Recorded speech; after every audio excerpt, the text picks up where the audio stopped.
Hello, and welcome back to English Joy. Hi, everybody. We are so happy you are here with us today. Hi, everyone. It's so good to see you. I'm Alex. And I'm Mia. So, Mia, what are we going to learn today? How to talk to your boss in English. Let me ask you something. Have you ever known exactly what you wanted to say to your boss, but the moment you had to say it in English, your mind just went blank? You start thinking too much. Your heart beats faster. You worry about every word before you even speak. And in that moment, you're not scared because your English is bad. You're scared because you don't want to sound rude. You don't want to sound unprofessional. And you definitely don't want your boss to think, this person doesn't know what they're doing. If this sounds familiar, you're not alone. This happens to smart, capable people every single day at work. People who are good at their jobs. People who work hard.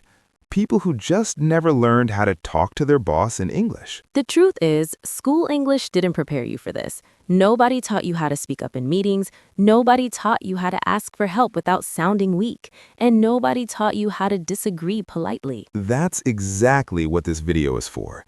Today, we're going to show you how to talk to your boss in English in a way that sounds calm, professional, and confident. Not perfect English. Real English, the kind of English people actually use at work every day. We'll show you what not to say, what native speakers really say instead, and simple sentences you can start using today. So if you've ever stayed quiet at work, even though you had something important to say, stay with us. This video can change the way you feel at work, and more importantly, it can change the way your boss sees you. Now let's talk about why speaking to your boss in English feels so difficult in the first place. Talking to your boss in English feels difficult for a few very real reasons.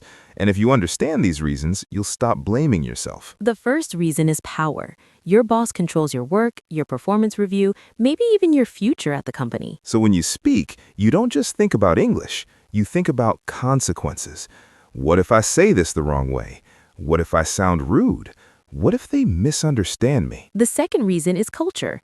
In many cultures, we're taught to be very careful with authority. We avoid direct language. We avoid saying no. We avoid disagreeing. But English, especially workplace English, works differently.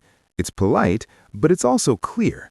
And many learners don't know where that line is. So they choose silence. They nod, they say okay, even when they don't understand. The third reason is school English. You learned grammar rules, you memorized vocabulary, but nobody taught you how to say real things like, I don't fully understand this yet. I have a concern about this plan. I might need more time to do this properly. Because of that, when you're at work, your English knowledge feels useless. But here's the good news. You don't need advanced English. You don't need fancy words, and you definitely don't need perfect grammar. What you need is the right structure.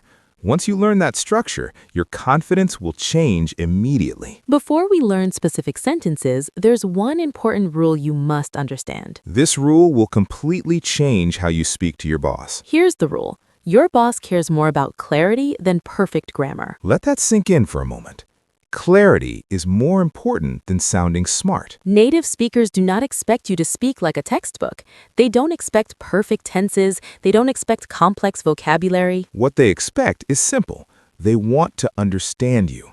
They want to know what's happening. They want to move forward. When your message is clear, small mistakes don't matter. But when your message is confusing, even perfect grammar won't help. That's why confidence doesn't come from knowing more words.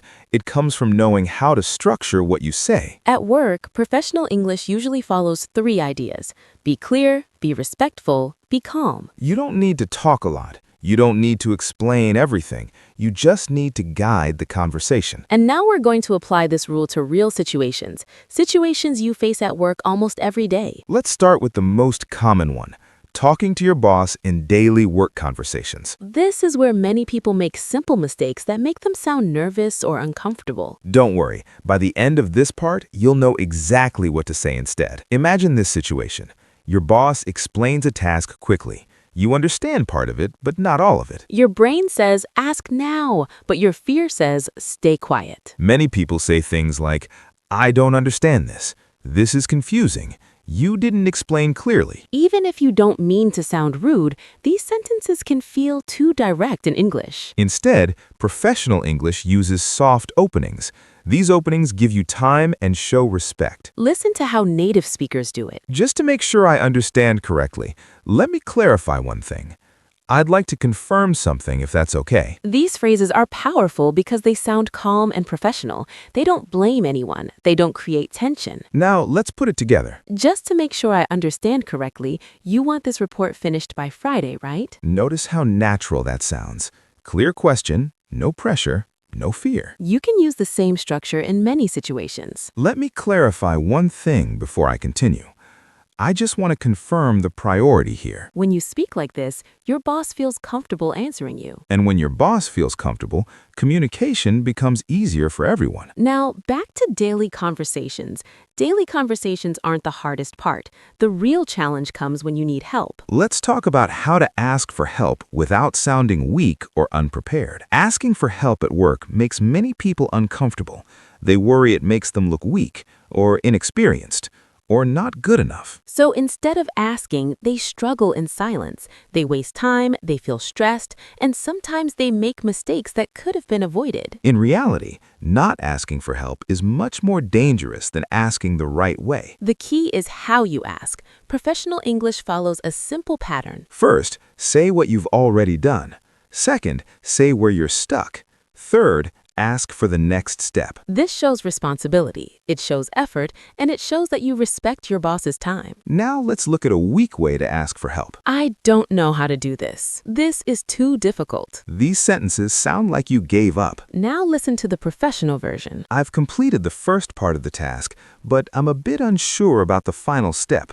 Could you give me some guidance? Or this one, I tried 2 possible solutions, but I'm not sure which one you prefer. Could you advise me on this? These sentences sound calm and capable. You're not saying, I can't. You're saying, I'm working on it. This is how people build trust at work, not by being perfect, but by communicating clearly. Now there's another situation that scares people even more. What if you disagree with your boss? Let's talk about how to disagree politely without damaging your professional relationship. Disagreeing with your boss can feel terrifying. Your mind says, if I say something wrong, this could go badly. So many people stay quiet, even when they see a problem, even when they have a better idea. But in reality, in professional environments, respectful disagreement is normal.